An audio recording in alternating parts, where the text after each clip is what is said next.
versículos 23 y 24. Es un pasaje en el que se relata la crucifixión de nuestro Señor Jesucristo.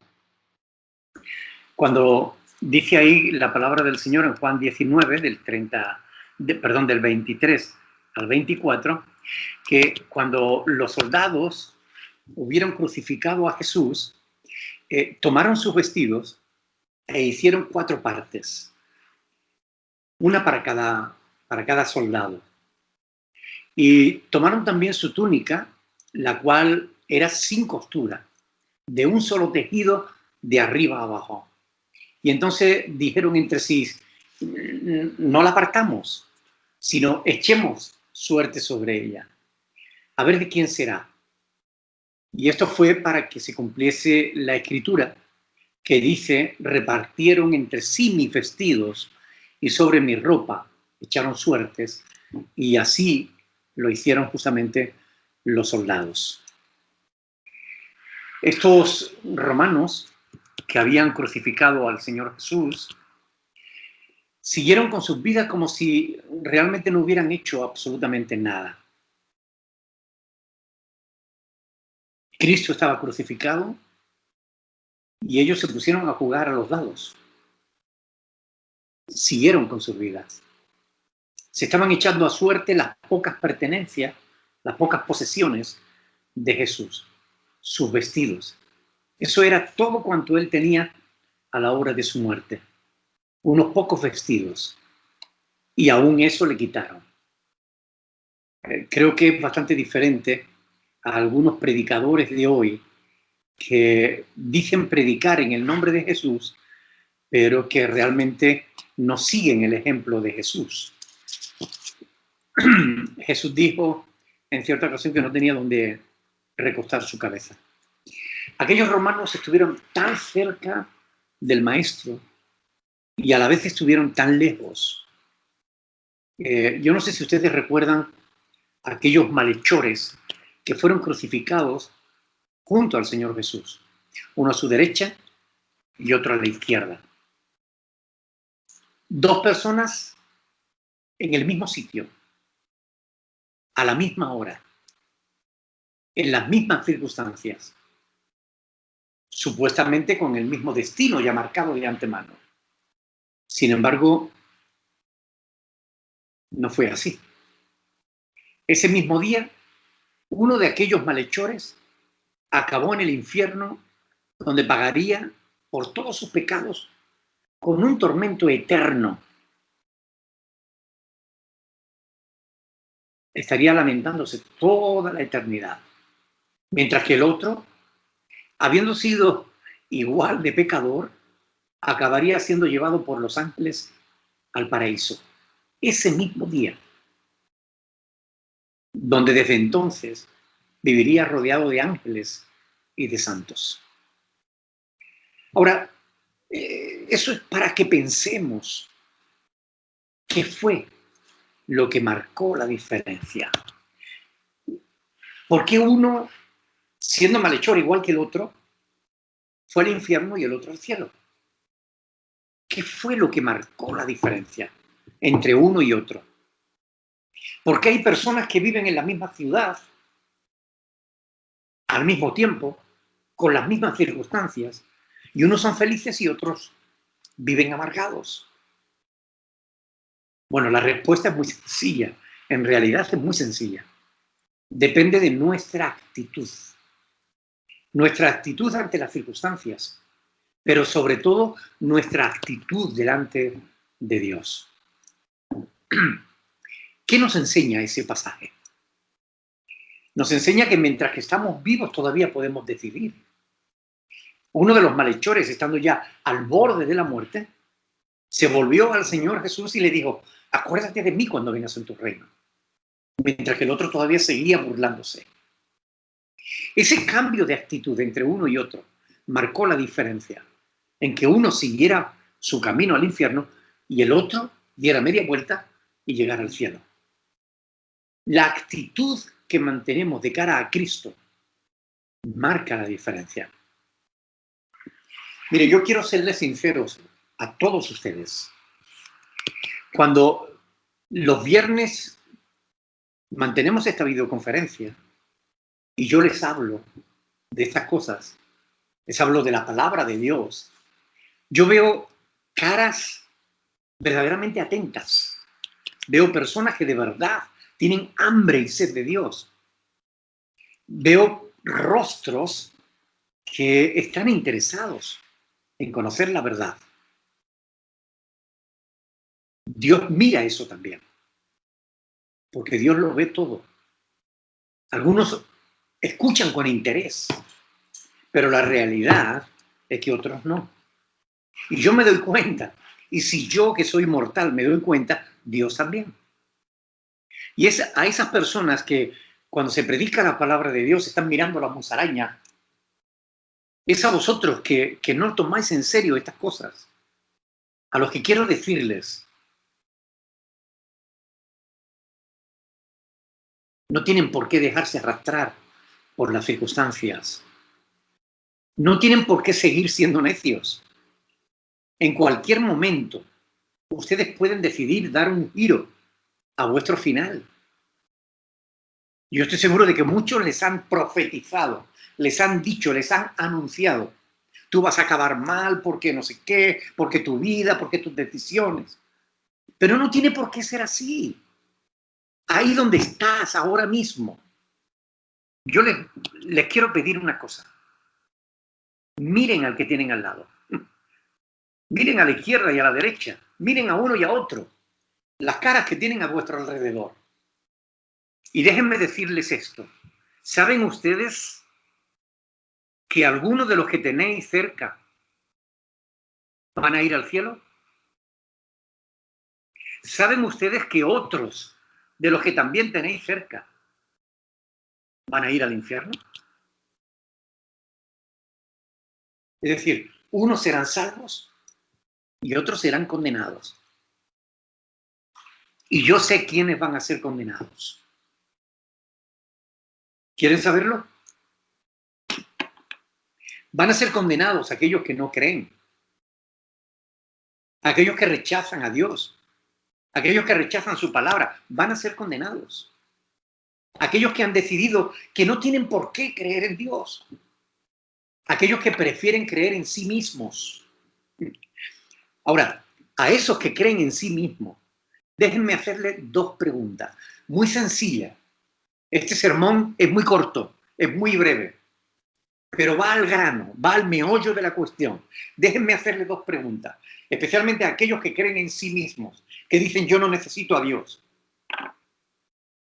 Déjenme preguntarles, ¿alguna vez se equivocaron? ¿Alguna vez tomaron alguna decisión errónea? ¿Alguna vez metieron la pata? Yo creo que, como dice la Escritura en Eclesiastés 7:20, no hay hombre justo que siempre haga el bien y nunca peque. Ahora, respóndame a la siguiente pregunta. ¿Alguna vez Dios cometió algún error? ¿Alguna vez Dios se equivocó? Si yo pongo en una balanza a Dios y a mí mismo, ¿cómo voy a creer en mí mismo si yo fallo continuamente? ¿No debiera creer en Dios que Él no me falla? Sería mucho más inteligente. Jamás. Dios nunca nos ha fallado. A veces nosotros creemos que sí, porque le pedimos algo en alguna ocasión y Dios no nos lo concedió. Y creemos que Dios no falló. Pero hemos analizado nuestra vida. ¿Cuándo tuvimos nosotros a Dios en cuenta en nuestras situaciones? Miren, déjenme decirle algo. Cuando ocurrió el 11 de septiembre en Estados Unidos, cuando los musulmanes volaron las Torres Gemelas, le hicieron una entrevista a la hija de Billy Graham, un predicador, un famoso evangelista, y le dijeron en televisión, estaba ahí entrevistándola a ella, y le preguntaron, ¿cómo Dios ha permitido eso? ¿Cómo Dios ha permitido que vuelen las Torres Gemelas? Y ella respondió, hemos sacado a Dios de nuestros hogares. Hemos sacado a Dios de las escuelas. Hemos sacado a Dios de nuestros trabajos, de nuestra vida. Y ahora nos preguntamos que por qué Dios no evitó esto. ¿Cuándo contamos nosotros con Dios? Muchas veces, personas que jamás se han acordado de Dios para nada, cuando tienen un problema, claman a Dios. Ay, Señor, ayúdame, que prometo que Dios les ayuda, y después se olvidan de la promesa que hicieron. ¿Es verdad o no? Sean sinceros. ¿Cuántas promesas le has hecho a Dios que no has cumplido? Sin embargo, ¿cuántas te ha hecho Dios que no haya cumplido Él? Él siempre cumple, Él siempre es fiel. Ahora bien, cuando hablamos de creer a Dios, no nos referimos a creer en su existencia, nos referimos a creer en su palabra. Creer que lo que Dios dice es verdad. Eso es fe. Fe es confiar en que Dios no miente. Es confiar en que lo que Dios dice es verdad. Cada viernes ustedes están ahí y escuchan mis palabras. Palabras que no son mías, porque lo que yo les estoy hablando, Dios lo ha dejado escrito en su palabra, en la Biblia. Y aún así, muchos, después de oír palabra tras palabra, de oír sermón tras sermón, estudio tras estudio, conferencia tras conferencia, siguen como si lo que decimos no tuviera nada que ver con sus vidas. Déjenme decirles algo. ¿No se han cansado de ser niños? ¿No se han cansado de ser necios? ¿Cuándo van a tomar la decisión de ponerse serio con ustedes mismos? Ustedes que normalmente son capaces de enfrentar al mundo entero. Que son capaces de cantarle las 40 a cualquiera. ¿Por qué no se ponen serios con ustedes mismos? Ustedes tienen que reflexionar, que pensar. Tienen que tomar la decisión que les lleve a lo mejor, no a lo peor. Deben creer a Dios, porque creyendo a Dios, ustedes van a tener un mejor destino.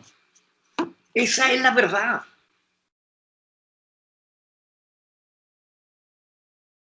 Dejen de ser niños.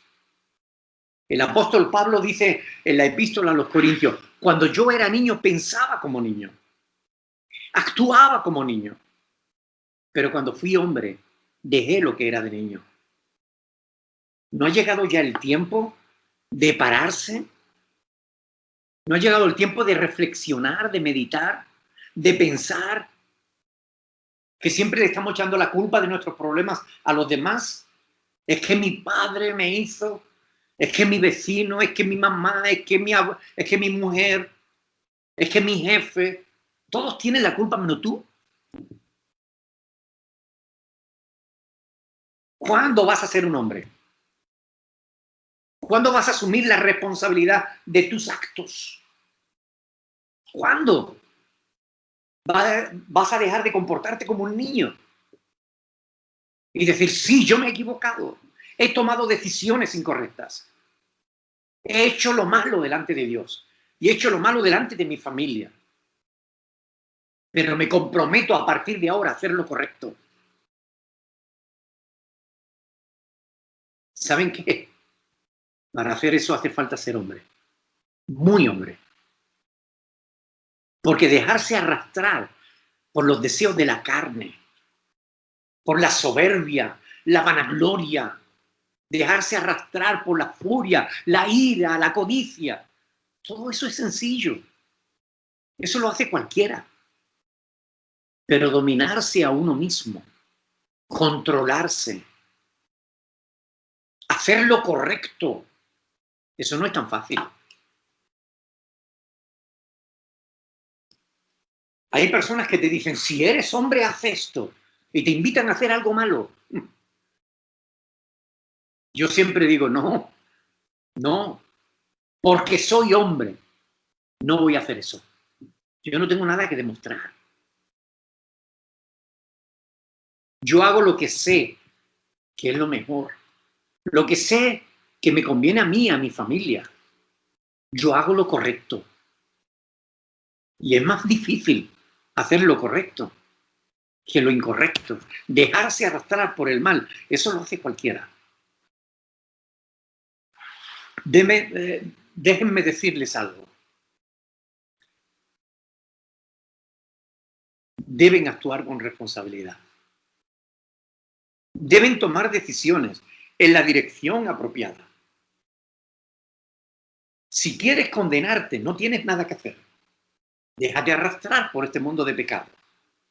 Pero si de verdad lo que pretendes es ser salvo, entonces ten fe en Dios. Pídele perdón a Dios por tus pecados. Tómate tiempo para reflexionar. Muéstrale respeto a Dios y a su palabra. Demuestra que tu fe es genuina. Y solo así tendrás la certeza de que si cierras tus ojos delante en esta vida, los abrirá en la presencia del Señor. De modo que cree en Dios, ten fe. No seas incrédulo, no seas rebelde. Cree en Dios. Porque cuando tú crees en Dios, las cosas te van mejor. Y lo sabes. Cuando te alejas de Dios, todo empieza a torcerse. Todo empieza a complicarse. Yo les invito, y lo hago de todo corazón, porque deseo lo mejor para ustedes. Por favor, crean a Dios. Crean a Dios. Tengan fe. Fe es la certeza de que Dios está a tu favor. Dios no es tu enemigo. A mí me gustaría, de verdad, de todo corazón, hacer una oración por vosotros. Quiero que sepan que no solo yo, sino muchas personas, no solo aquí en España, sino en México, ahí en México, en Argentina, en Perú, en Italia, en muchos países, en Estados Unidos, están orando por vosotros. Para que ustedes tomen la decisión correcta. Depositen fe, confianza en Dios. Porque, ¿saben qué? Es que sabemos por experiencia que cuando creemos a Dios, cuando nos acercamos a Él, las cosas cambian. ¿Cuántos quieren un cambio en su vida? De verdad, un cambio genuino. Si quieres un cambio, cree a Dios. Cree a Dios. Él puede darte ese cambio que tú necesitas. Me gustaría hacer una oración por vosotros, para que Dios os ayude a creer, para que Dios aumente vuestra fe. Permiten que oremos. Padre del cielo, tú conoces cada corazón, Señor.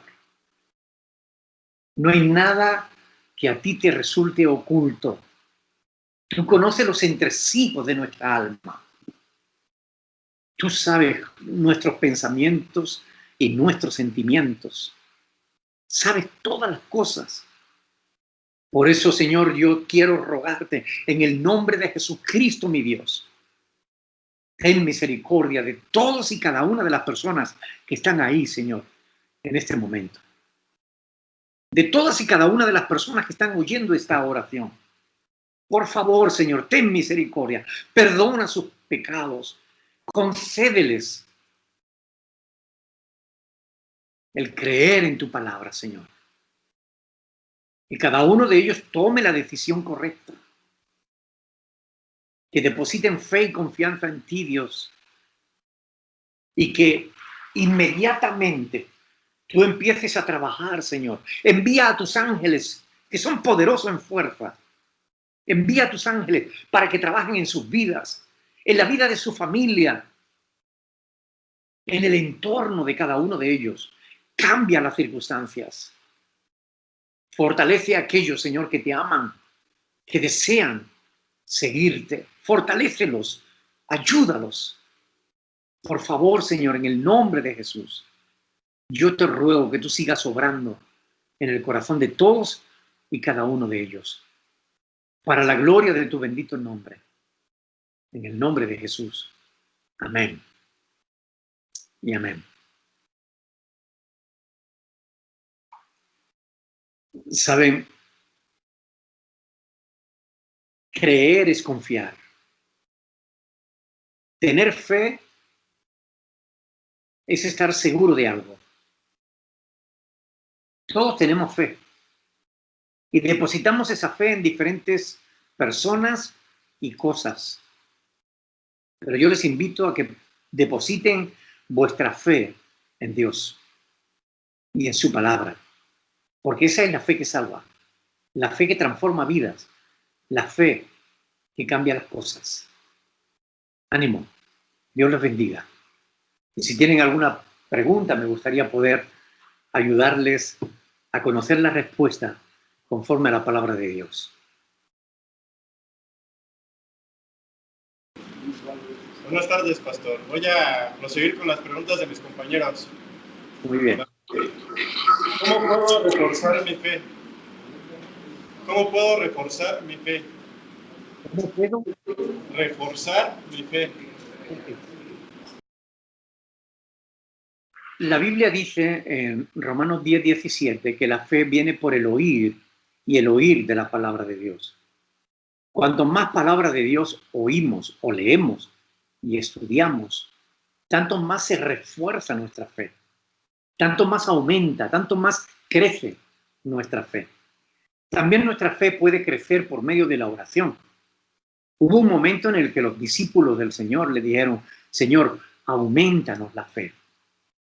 La Biblia habla de que, el apóstol Pablo dice que Dios da una medida de fe a cada uno.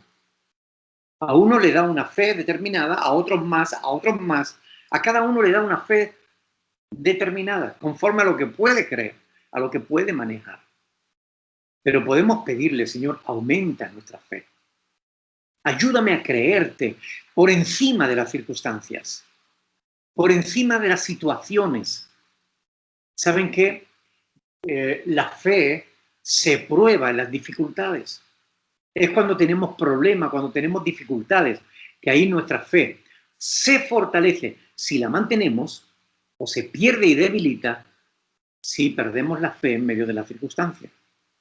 ¿Qué sueles hacer? Cuando tienes un problema, ¿sueles recurrir a Dios o sueles alejarte de Dios? Bueno, lo que hagas va a determinar que tu fe crezca o mengüe. Si cuando tienes un problema te acercas a Dios y acudes a Él y le pides, Dios, ayúdame, tu fe aumentará. Si cuando tienes un problema huyes de Dios, te escondes, te alejas, tu fe disminuye. Yo te invito a que estudies las Sagradas Escrituras. Lee la palabra de Dios. Eso aumentará tu fe, porque la fe viene por el oír de la palabra de Dios.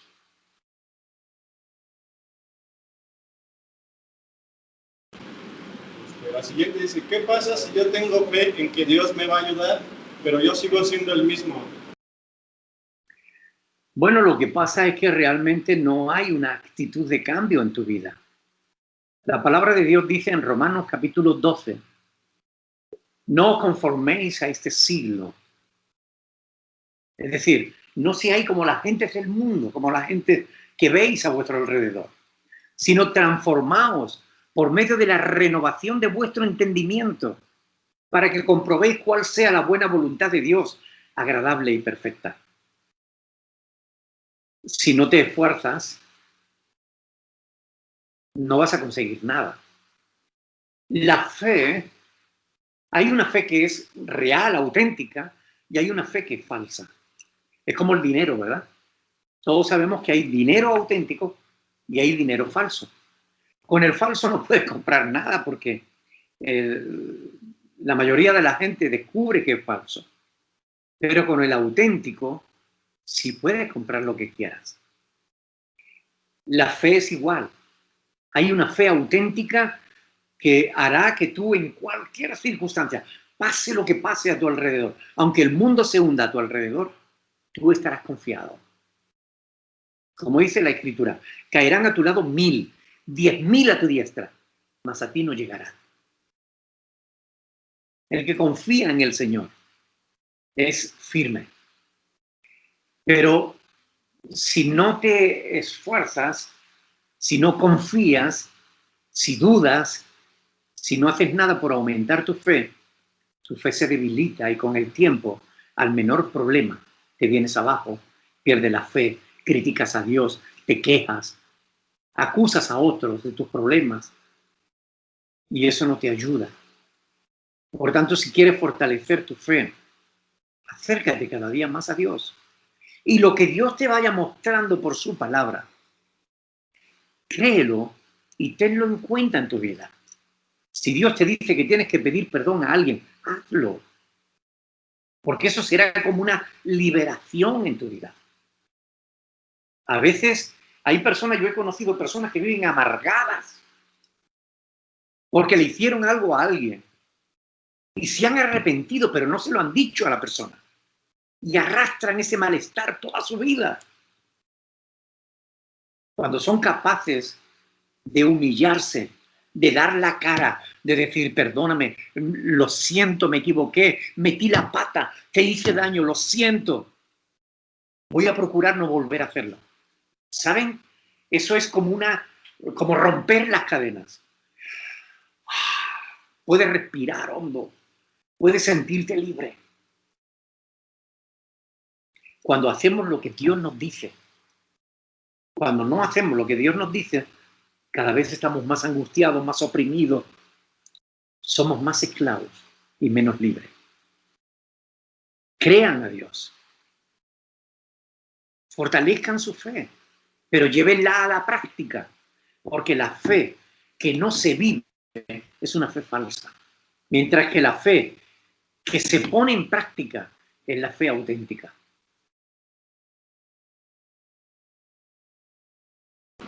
Gracias. Dice, en Mateo 10:34, Jesucristo vino a causar división entre la familia. Y en Juan 3:16, Jesucristo es amor. Y en otros capítulos nos dice que es la vida y la verdad. Por eso no entiendo bien los hechos de Jesús. Hay que tener en cuenta que cada texto debe ser entendido en su contexto. Por ejemplo, cuando en cuando en Mateo 10:34, Jesús dice, no penséis que he venido a traer paz a la tierra, no he venido a traer paz, sino espada, porque he venido para poner en disección al hombre contra su padre, a la hija contra su madre y a la nuera contra su suegra, y los enemigos del hombre serán los de su casa. Él está diciendo eso porque dice a continuación, el que ama a padre o madre más que a mí, no es digno de mí.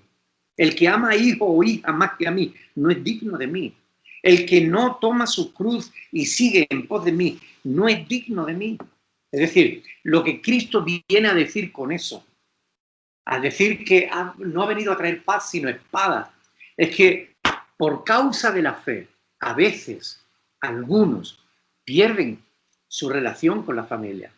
Les voy a poner un ejemplo porque a veces con los ejemplos lo entendemos más fácilmente. Yo tengo un hermano que es homosexual, un hermano en la carne, y tengo una sobrina que es lesbiana. Yo creo en Dios, creo firmemente en la palabra de Dios, y la palabra de Dios dice claramente en 1 Corintios, capítulo 6, versículo del 9 al 11, que los que se echan con varones, los hombres que se echan con varones, o las mujeres que se echan con mujeres, no heredarán el reino de Dios. Y esto me lleva a mí a hablar con ellos y decirles, estáis en peligro, arrepiéntanse de vuestros pecados, crean en el Señor. Pero ¿sabe qué? Decirles la verdad ha puesto a mi familia contra mí. Es a eso a lo que se refiere Jesús. ¿A quién amo yo más? ¿Amo más a Dios o amo más a mi familia? Si yo amara más a mi hermano, le diría, no pasa nada, tú vive tu vida, haz tu vida, no sé qué, haz lo que te dé la gana, no pienses en Dios, no sé cuánto. Pero en realidad, yo que conozco a Dios y conozco su palabra, sé que lo estaría enviando al infierno. Por eso le digo, por favor, arrepiéntanse de sus pecados, crean en Jesús. Porque ese mismo pasaje de 1 Corintios 6, del 9 al 11, dice, y esto erais alguno, mas ya habéis sido lavados, justificados, santificados en el nombre de nuestro Señor Jesucristo. Es decir, el homosexual no nace, se hace, y así como se hace puede dejar de serlo. Pero decirles la verdad a mi familia me ha hecho perder a mi familia. Es algo que me hace sufrir tremendamente. Mis hermanos no me quieren hablar. Mis sobrinos no me quieren hablar. Pero ¿saben qué? Amo más a Dios. Y no puedo negar la verdad. Por eso Jesús dice que Él vino no para traer paz, sino para poner en disensión, en separación, en división a unos con otros. Claro, la verdad no siempre es bien recibida. Pero la verdad siempre es verdad, aunque no se reciba. Una mentira, por muchas bocas que la repitan, no deja de ser mentira. Y una verdad, por muy pocas personas que la crean, siempre será verdad. A eso es a lo que se refiere Jesús. Creer en Cristo muchas veces te va a enfrentar a otras personas. Ahora, cuando la Biblia habla del amor de Cristo, es que realmente Cristo nos amó de tal manera que entregó su vida por nosotros. Claro que nos amó. Si no nos hubieras amado, nos hubiera abandonado al fruto de nuestros pecados y acabaríamos todos en la condenación del infierno sin posibilidad alguna de ser salvos. Claro que Dios nos ha amado. Cristo nos ha amado. Pero el amor de Dios no evita que tengamos problemas con otras personas que no creen en Dios.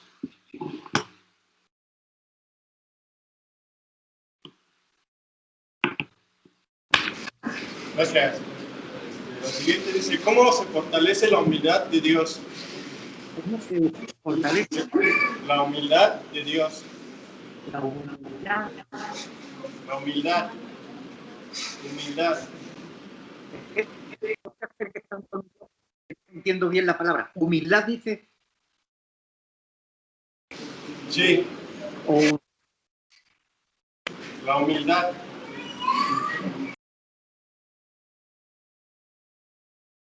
La palabra de Dios dice en Filipenses capítulo 2, del 5 al 11, que haya pues en vosotros este sentir que hubo también en Cristo Jesús, el cual, siendo en forma de Dios, no estimó el ser igual a Dios como cosa a la que aferrarse, sino que se despojó a sí mismo, tomando forma de siervo, hecho semejante a los hombres.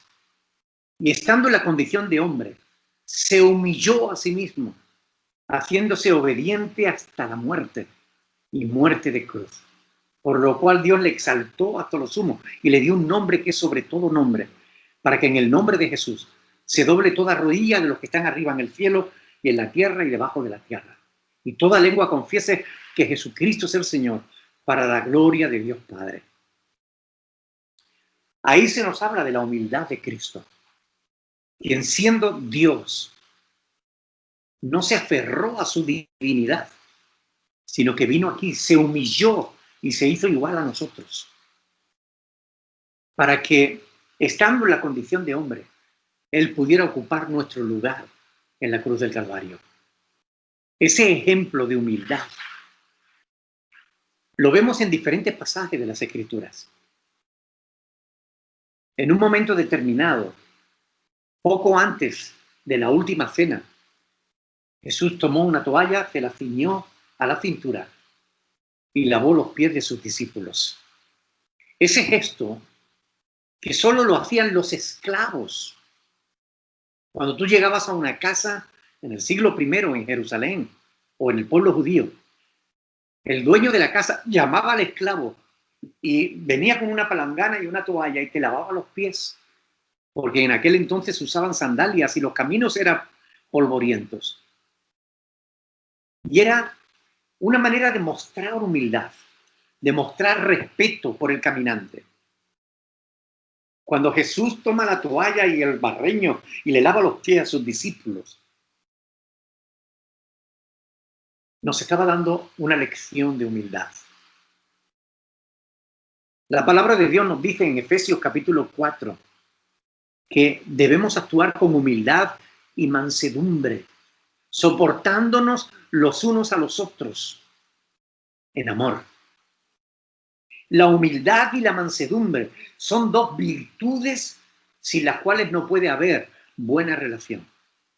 En el matrimonio, en el noviazgo, en la relación entre padres e hijos, entre hermanos en la fe, entre amigos, entre compañeros de trabajo. Si queremos tener una buena relación con los demás, la humildad y la mansedumbre son requisitos imprescindibles. Claro que eso es nadar contracorriente, porque hoy en día lo que el mundo te enseña no es a ser humilde, sino a ser orgulloso. Se han escrito ríos de tinta, multitud de libros, hablando sobre la baja autoestima. Hay que subir la autoestima. Es una falsedad. Si algo tiene el ser humano, es orgullo. Lo que el ser humano necesita, si quieres llevarse bien con sus semejantes, es ser humilde, manso y humilde. Y Jesús dijo, sed mansos y humildes, como veis que yo soy manso y humilde. La mansedumbre y la humildad favorecen las relaciones entre las personas. El orgullo, la altivez, dificulta las relaciones. Ahora solamente tienen que preguntarse, ¿qué quiero? ¿Tener una buena relación o una mala relación? Si quiero una buena relación, tengo que esforzarme por ser humilde.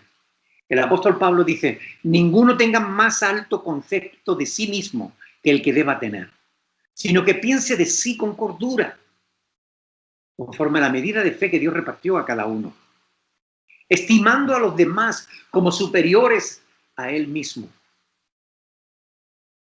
Eso ayuda a la fraternidad, a las buenas relaciones. El orgullo, la vanidad, la soberbia dificulta las relaciones.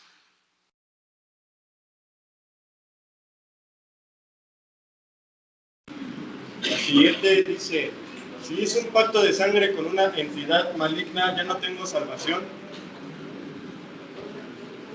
No hay absolutamente nada que puedas hacer de lo que no puedas arrepentirte y pedir perdón. Lo único que Dios no perdona es el pecado del que no se arrepiente uno. El pecado imperdonable es aquel del que, conociendo la verdad, la pisotea. Pero da igual lo que hayas hecho antes. Si de verdad reconoces tu pecado y pides perdón a Dios, Dios te perdonará. Ahora bien, hay una cuestión importante a tener en cuenta en este asunto. Si estás practicando el mal, la Biblia dice en 1 de Juan 3:8 que el que practica el pecado es del diablo. Si tú estás continuamente practicando el mal, puede que llegue un momento, sobre todo si eres consciente de la verdad, y te alejas de Dios y empiezas a practicar el mal. Puede llegar un momento en el que tu corazón se aleje tanto de Dios que no quiera volver. Y si tú no te arrepientes de tus pecados porque ya no puedes, acabarás en el infierno. Pero da igual los pactos que tú hayas hecho, da igual las cosas, las barrabasadas que hayas hecho. lo que hayas hecho en otro tiempo, nada importa. Lo que importa es qué vas a hacer a partir de ahora. Porque en Hechos de los Apóstoles, capítulo 17, versículo del 30 al 31, dice que Dios, habiendo pasado por alto el tiempo de esta ignorancia, ahora demanda a todos, en todo lugar, que se arrepientan. Porque Dios ha establecido un día en el cual juzgará al mundo con justicia, por aquel varón al que designó, dando fe a todos, con haberle resucitado de entre los muertos. Por tanto, es tiempo de arrepentirse, es tiempo de volverse a Dios. Y está escrito en Ezequiel capítulo 3 que si el impío, el que no tiene fe, se apartare de su impiedad e hiciere conforme a la justicia, toda la impiedad que hizo no le será tenida en cuenta. Por la justicia que hizo, será salvo.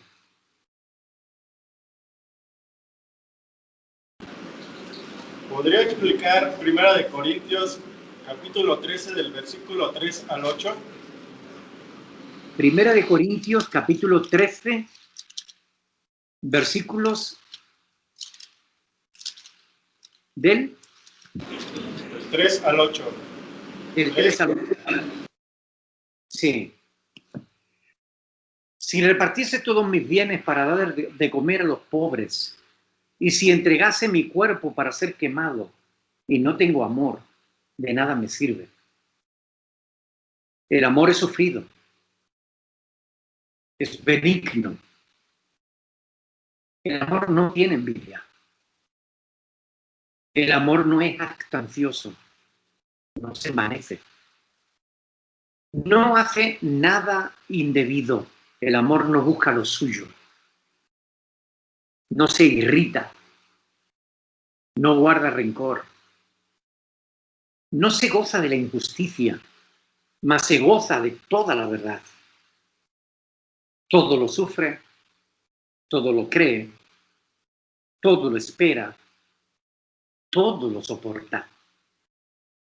El amor nunca deja de ser. Pero las profecías se acabarán y cesarán las lenguas, y la ciencia acabará. Pero el amor nunca dejará de ser. Lo que el apóstol Pablo está diciendo en este pasaje de las Escrituras es que tú puedes ser el más religioso del mundo, hacer buenas obras de caridad, puedes hacer lo que tú quieras, pero si no tienes amor, de nada te sirve. El amor es lo que mueve el corazón de Dios, porque en definitiva, Dios es amor. 1 de Juan 4:8.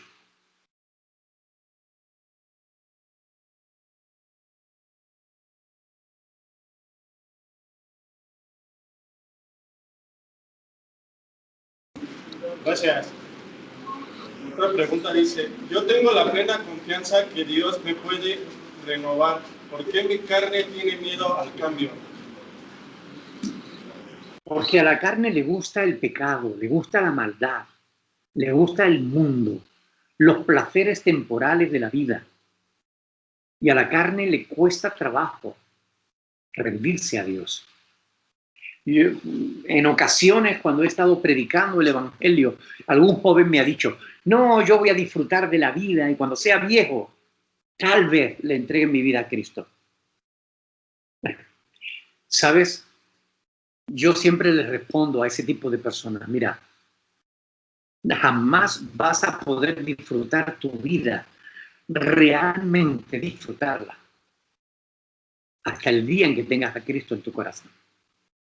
Porque el único lamento que he oído repetidas veces en el labio de un cristiano auténtico, el único lamento de los verdaderos cristianos es ¿por qué no le habré entregado mi vida a Cristo antes?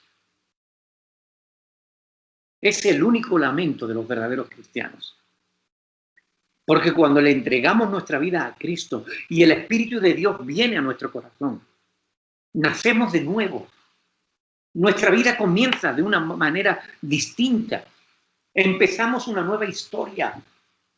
Y ahora el Espíritu de Dios, desde nuestro interior, empieza a hablarnos, a guiarnos, a consolarnos, a animarnos, a ayudarnos, a fortalecernos, a guiarnos.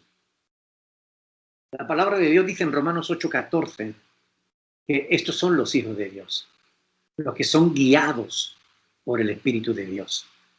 Y cuando tú empiezas a oír la voz de Dios en tu corazón, no ya la voz de tu conciencia, sino la voz del Espíritu de Dios que te habla, que te susurra, ahí es cuando tú empiezas a disfrutar de la vida.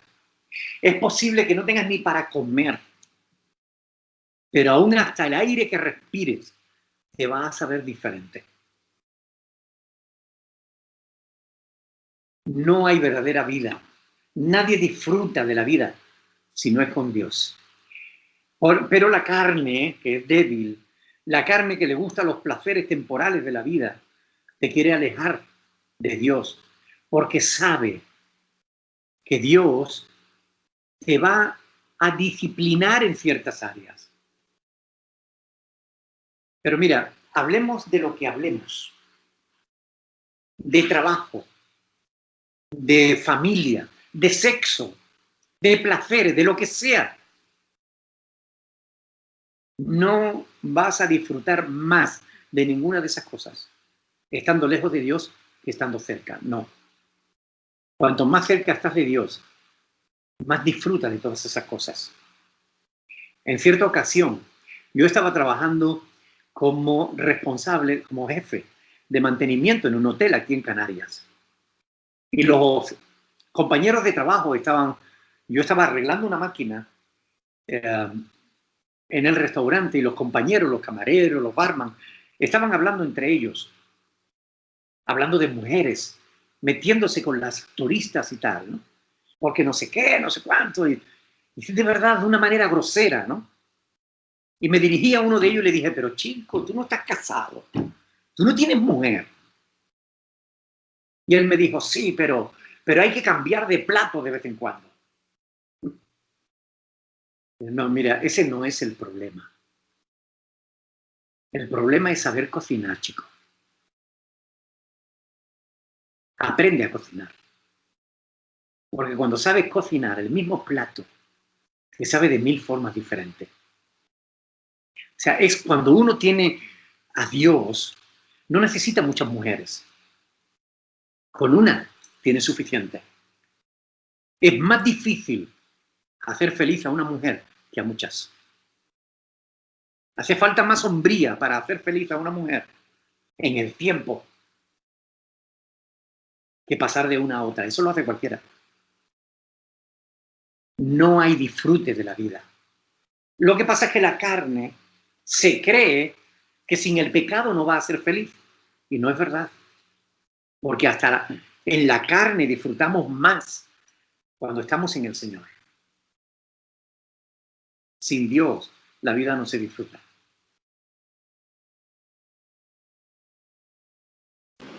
Siguiente. Dice, ¿por qué sufrimos? ¿Por qué es tan injusto el mundo? ¿Cuál es el sentido del dolor y la tragedia? Buena pregunta. Muy buena pregunta. Sufrimos porque los seres humanos somos malos. Sufrimos porque somos egoístas. Sufrimos porque no somos buenas personas. Aunque a veces pensamos que sí, la verdad es que no. El sufrimiento no es causa de la creación de Dios. Es causa de la libertad humana. El ser humano no usa bien su libertad. Dios nos hizo libres. Y en nuestra libertad nosotros hacemos lo que nos da la gana. De modo que el sentido del sufrimiento está en que debemos acudir a Dios. Porque, ¿saben por qué Dios no acaba con el sufrimiento en un segundo? Por amor a nosotros. La razón por la cual Dios no acaba con el sufrimiento del mundo es porque te ama a ti, y me ama a mí.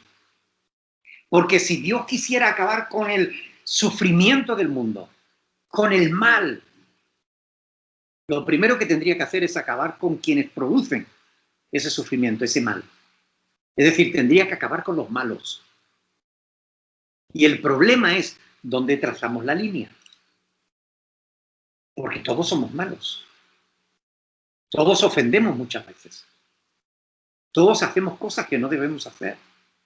Todos en algún momento somos egoístas. O queremos tomar algo que no nos corresponde. Todos. De modo que si Dios no acaba con el sufrimiento todavía, es porque por amor a nosotros.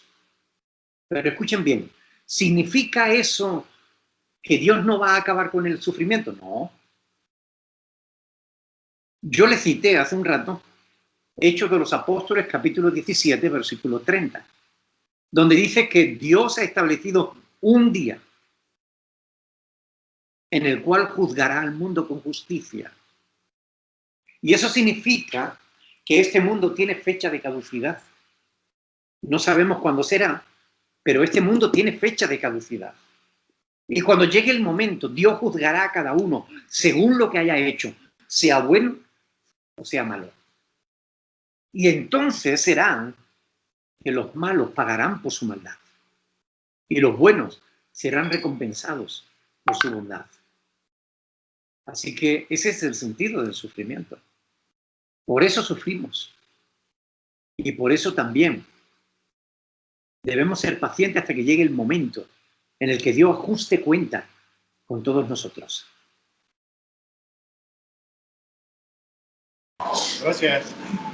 La siguiente dice, ¿es malo estar haciendo lo mismo de siempre y pedir perdón cada que lo hago? Entiendo por la pregunta que se refiere a estar haciendo algo malo y después pedir perdón. Sí, es malo, porque eso es practicar el mal. Y Primera de Juan, capítulo 3, versículo 8, dice claramente que el que practica el pecado es del diablo. Quiere decir, estás atado. No eres de Dios, le perteneces al diablo. Y tarde o temprano, si no te arrepientes de tus pecados y cambias de vida, tú vas a acabar en el infierno. Vas a acabar lamentándolo por los siglos de los siglos.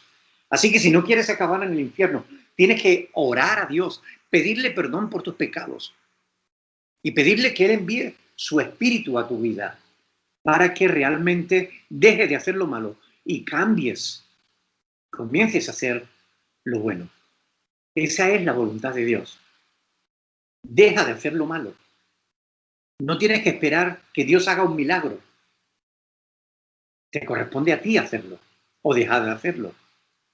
Ahora, recuerden lo que les dije en otra ocasión. El mal que hacemos comienza aquí, en nuestra mente. Todo lo que hacemos, el bien y el mal, comienza aquí. Lo que pensamos nos hace sentir de una manera determinada. Y lo que sientes te lleva a actuar de una manera determinada. Por tanto, si quieres hacer lo bueno, deja de pensar en el mal.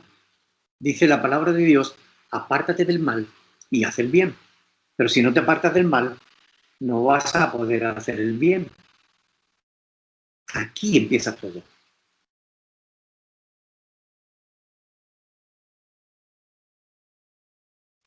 Gracias. La siguiente pregunta, cuando estoy orando pidiendo a Dios por mi familia y por mí, ¿sí llega la oración a Él? Perdona porque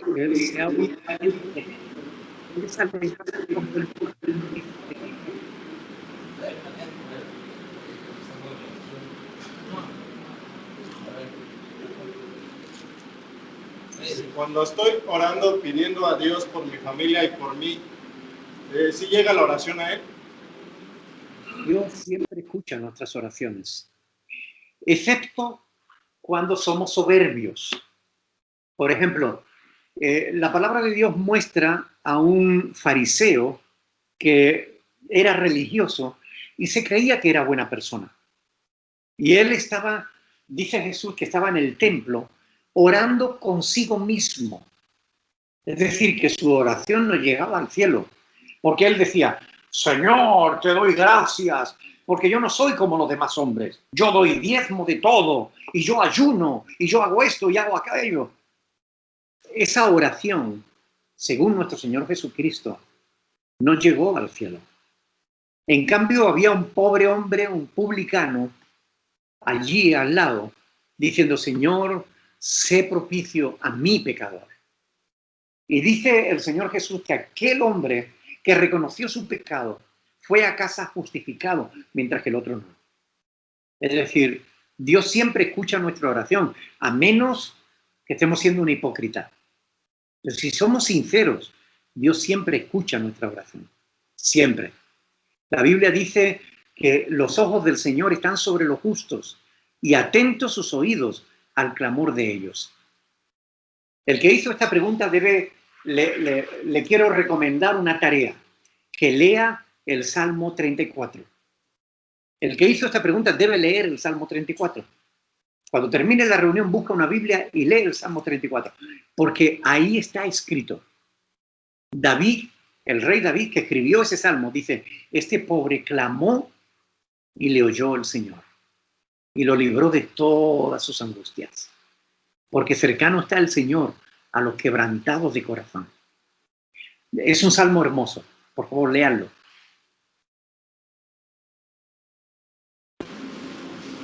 ¿Es malo querer bautizarse? No es malo querer bautizarse. Es un mandamiento que el Señor Jesús encargó a sus apóstoles y que ellos delegaron en los pastores. No es malo querer bautizarse. Lo malo es querer hacerlo sin haber nacido de nuevo. Es decir, sin haber creído de todo corazón en Jesús. Porque el bautismo en realidad es un testimonio de que hemos muerto a la vieja vida y nacido a una vida nueva. Si tú das testimonio de que eres cristiano y resulta que no lo eres, tu testimonio es falso. Y la Biblia dice claramente que el testigo falso morirá.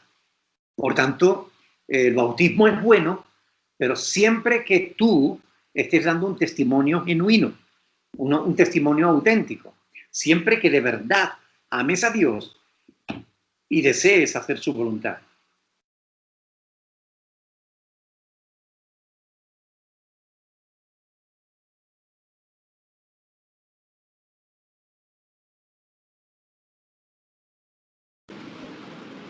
¿Cómo puedo poner a prueba mi fe si estoy anexado? La fe se prueba a diario de 1000 formas diferentes. No importa dónde estés. Puedes estar en la cárcel, puedes estar anexado, puedes estar donde quiera que estés. Por ejemplo, el apóstol Pablo y Silas, uno de sus discípulos, fueron apresados, fueron encarcelados, después de haberlo azotado mucho, lo metieron en la cárcel, les pusieron grillos, es decir, cadenas, los ataron con cadenas y los metieron en la cárcel más húmeda y oscura y profunda. En medio de esa situación, la mayoría de las personas se pondrían a llorar, a quejarse, a lamentarse. ¿Saben lo que hicieron Pablo y Silas? Se pusieron a cantar himnos. Bueno, esa es la diferencia. Cada uno de nosotros decidimos cómo queremos actuar, independientemente de cuáles sean las circunstancias. Que estés anexado no quiere decir que tu fe no sea probada. Va a ser probada de 1000 formas diferentes. Dios quiera que cuando seas probado, tú permanezcas en fe y no pierdas la fe.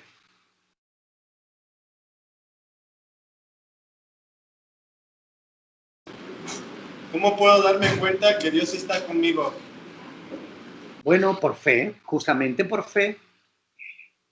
Dios dice, yo estaré con vosotros todos los días hasta el fin del mundo. Así que si Dios ha dicho eso, la única cuestión que nos tenemos que plantear no es si Dios está conmigo. La cuestión que me tengo que plantear es si yo creo a Dios, porque Dios lo ha dicho. De manera que si yo creo a Dios, yo sé que Dios está conmigo.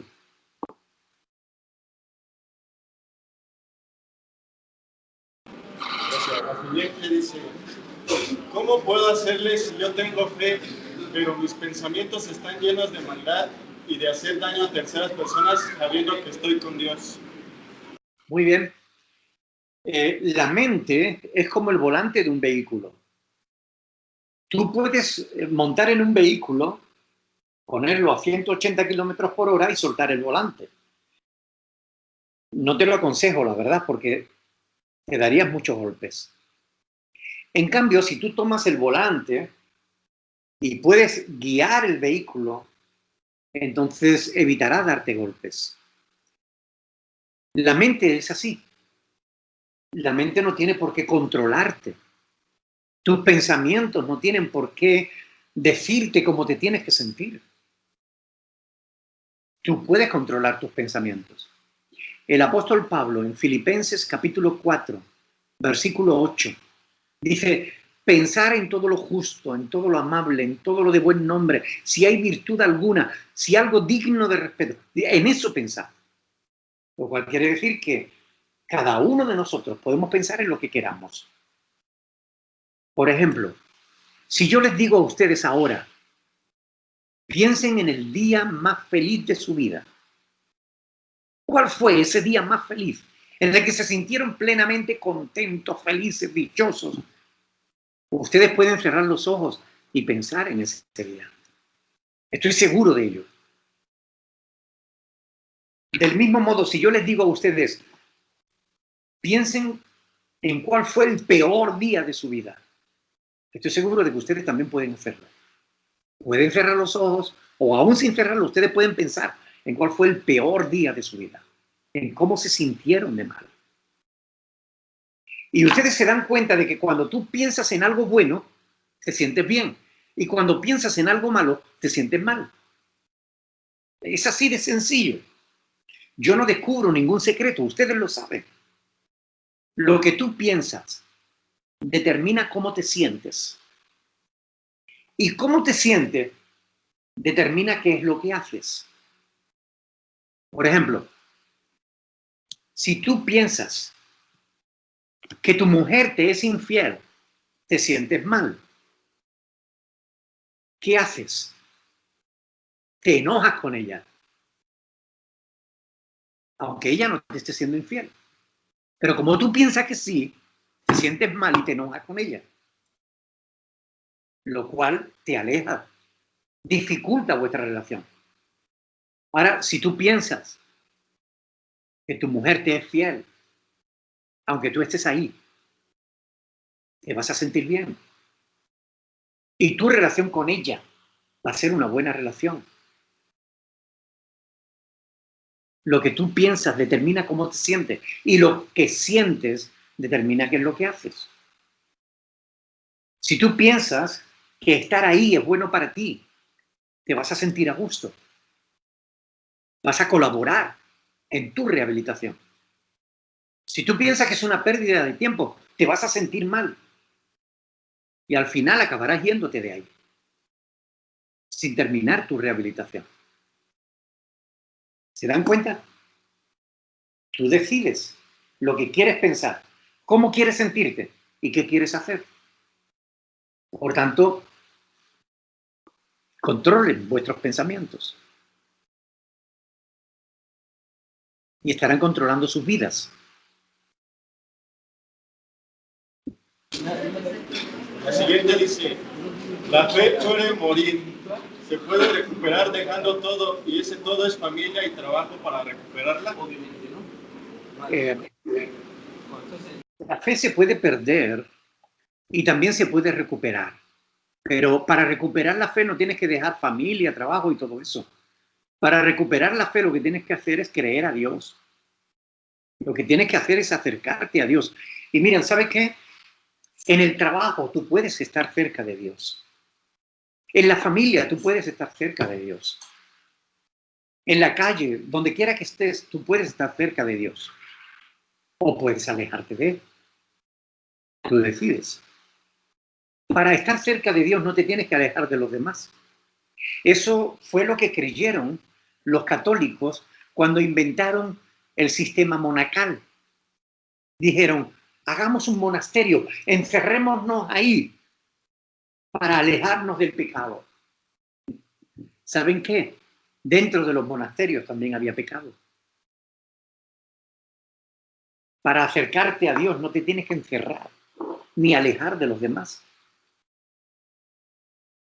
Lo que debes hacer es la voluntad de Dios. Ayuda a tu prójimo. Ama a tu prójimo. Colabora. Haz el bien. Sé honesto. Haz las cosas como Dios quiere que las hagas. Y estarás cerca de Dios, estés donde estés. No tienes que alejarte de Dios. Tu fe se fortalecerá.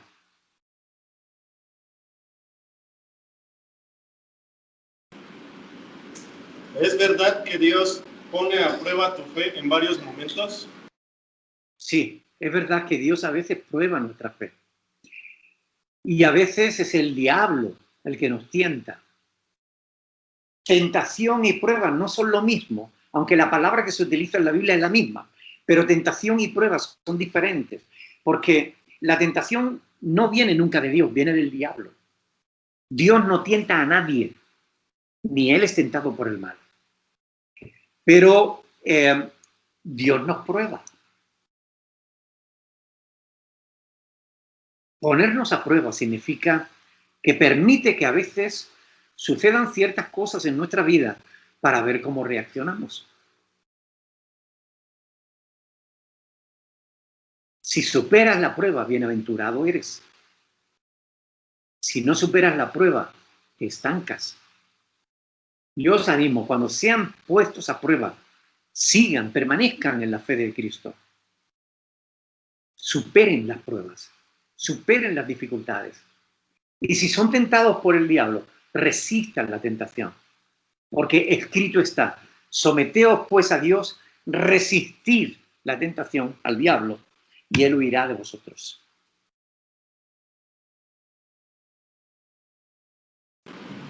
¿Es posible que yo me comunique con Dios a mi manera y Él no tenga ningún problema y yo sea escuchado?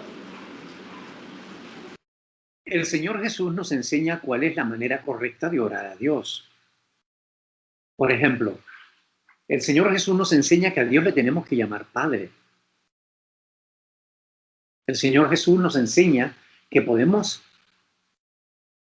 reconocerlo en nuestras vidas, reconocer su poder, su bondad, pero también podemos pedirle por nuestras necesidades o podemos interceder por otras personas. El Señor Jesús nos dice que si pedimos alguna cosa en su nombre, Él nos la dará. Por tanto, hay muchas instrucciones en la Biblia de cómo debemos orar. ¿Podemos orar de cualquier manera? Sí, pero siempre con respeto. Orar no requiere recitar una oración ya aprendida de memoria. Orar es hablar con Dios, es ser espontáneo, es hablar con Dios y mostrarte cuál eres en realidad. Decirle, Señor, me siento bien y te doy gracias, o me siento mal y quiero rogarte que me ayudes. Eso es orar.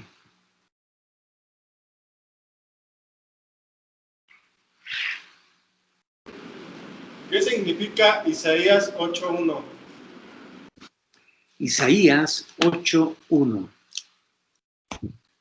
Dice ahí la palabra del Señor.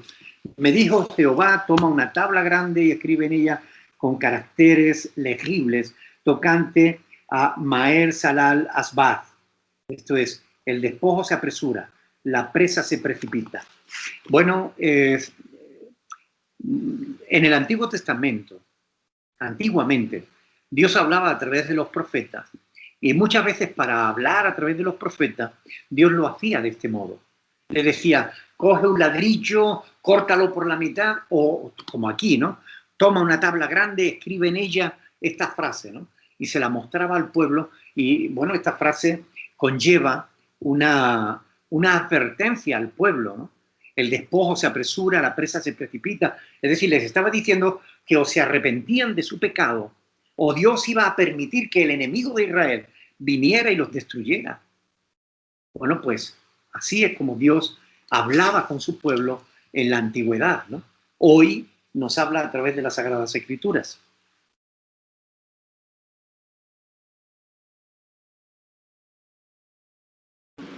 Pero quieren saber el significado de la palabra Maher Salah Hashbaz.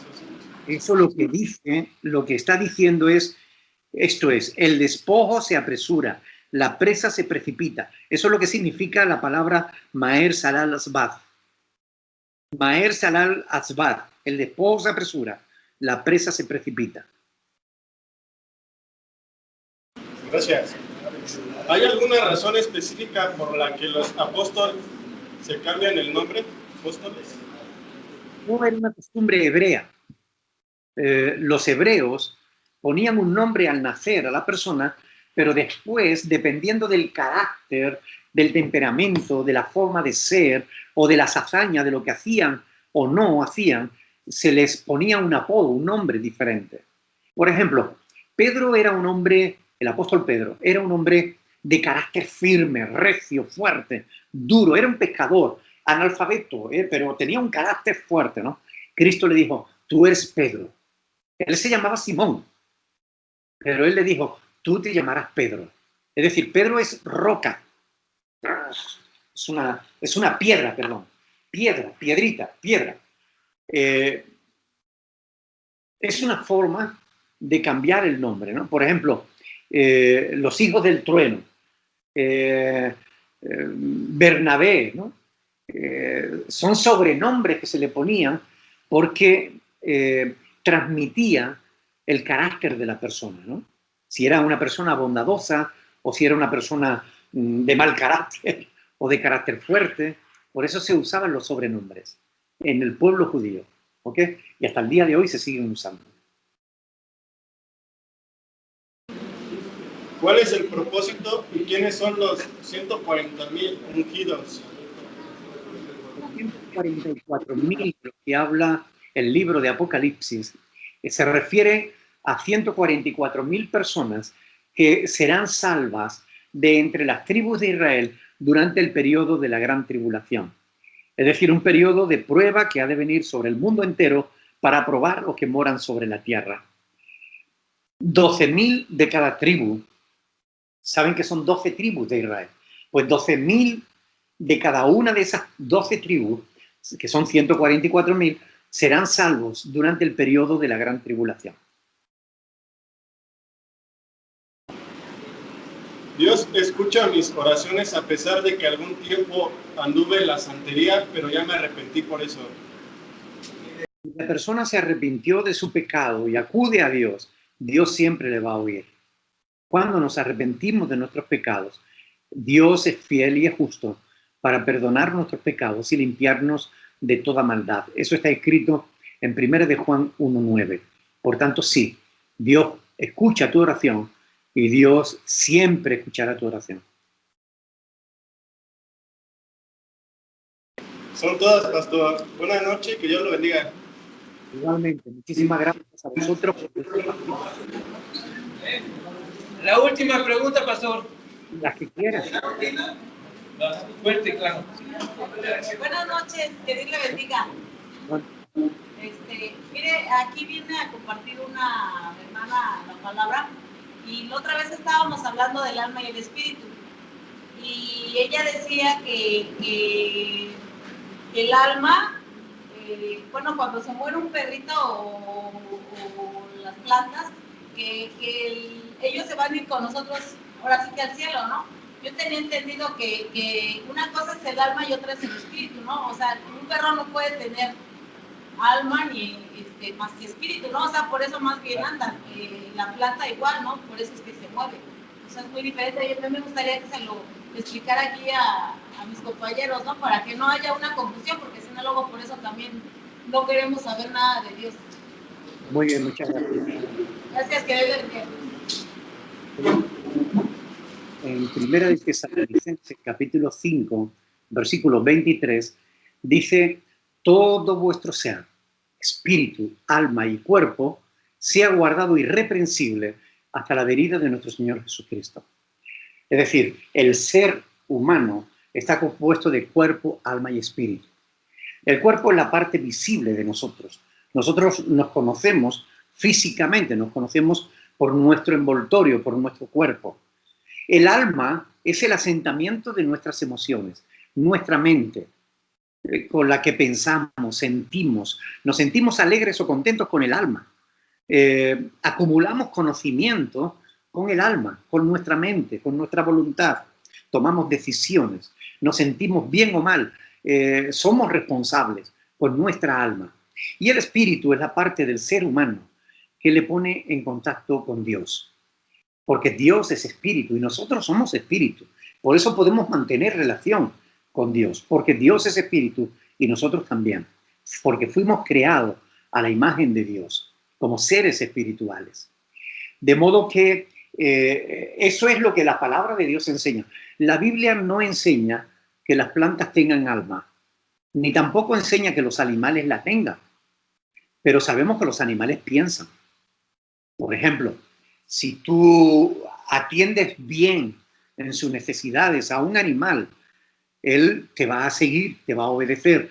Si lo tratas mal, él va a huir de ti por su instinto de conservación. Pero no se dice nada en la Biblia de que un animal piense como pensamos los seres humanos. Es decir, que aprendan, que tengan la capacidad de discernir entre el bien y el mal, o entre que acumulen conocimiento. No, no hay ningún texto en la Biblia que diga eso. Simplemente ellos tienen su instinto de conservación.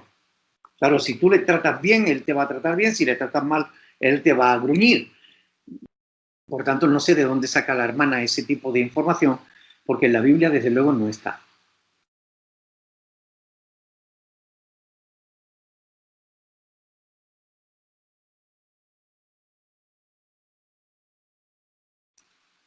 No escucho. Hola, pastor, ¿cómo estás? Muy bien, Edgar. Un placer verte y oírte. Hoy te veo más jovial. ¿Qué te hiciste? Pásame la receta. ¿Te veo más jovial? Bueno, me fui a la peluquería y me corté un poco. Perfecto. Bueno, entonces, a esta señora que viene, yo le digo a Marcia, ayúdame, pero cortésmente, a que vengas y te involucres con ella y opina con ella, para que al tiempo ella diga, como que sí me falta preparación para enseñar, pero le digo a Marcia que me ayude con eso para que ella sepa, ¿no? Hasta dónde está su aprendizaje, o cómo ves. El problema, Edgar, es que generalmente el ser humano, por causa de su orgullo, suele pensar que sabe más de lo que realmente sabe. Ese es un verdadero problema, ¿no? Entonces, si tú le dices que no sabe lo suficiente, no te va a creer, va a pensar que sí, que sabe más que suficiente, ¿no? Pero en realidad, si enseña ese tipo de cosas, como acaba de decir esta hermana, realmente ella no tiene el conocimiento suficiente de la palabra como para estar enseñándola, ¿no? Y es una responsabilidad muy grande. Porque mira, si se equivoca un médico, te puede causar un gran daño. Pero si se equivoca un pastor o un maestro en la escritura, te puede mandar al infierno pensando que vas al cielo. Y eso es mucho mayor responsabilidad.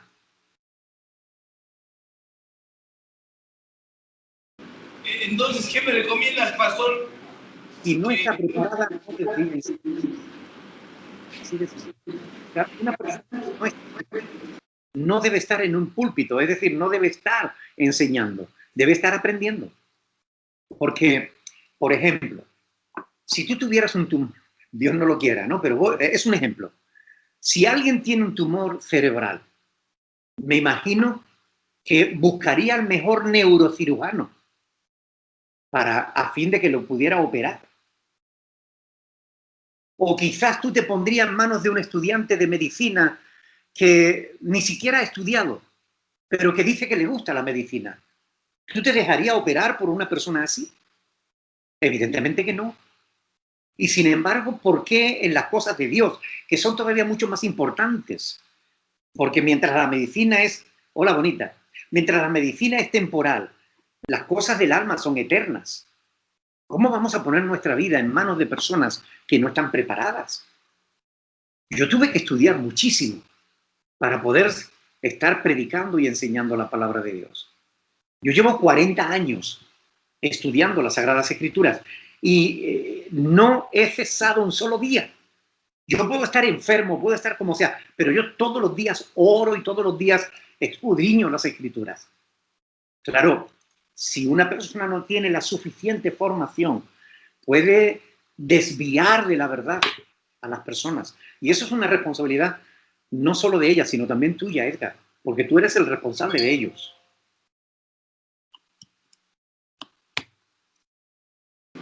Ok, pastor, vamos a actuar a ver qué hacemos. Y Okay. te agradezco mucho, bendiciones, te espero la siguiente Edgar, semana. soy yo quien se siente agradecido por la oportunidad de poder compartir este tiempo con ustedes cada viernes. De verdad, créanme, para mí es un placer compartir este tiempo con todos vosotros.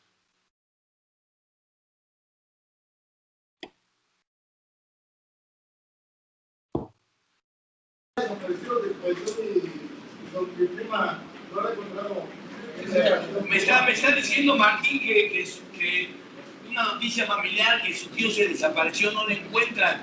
Que si puedes orar por su tío, pastor. ¿Cómo se llama? Se llama Lisa Chato. ¿Chato? Bueno, nomás un Ricardo. Se llama Ricardo, pastor, si le haces el favor. Y que Dios te bendiga. Padre del cielo, te damos muchas gracias porque sabemos que podemos confiar en ti plenamente, sabiendo que tú estás en todo lugar. Tú lo ves todo. Tu presencia llena la tierra, Señor. Para ti no hay nada oculto. De modo que tú sabes dónde está Ricardo, Señor.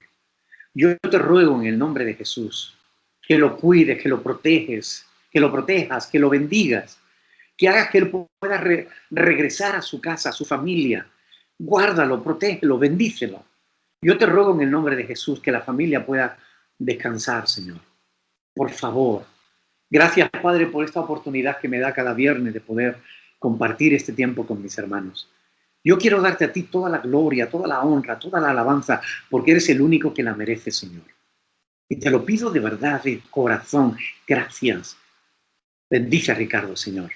Haz que regrese pronto. Te lo ruego en el nombre de Jesús. Amén.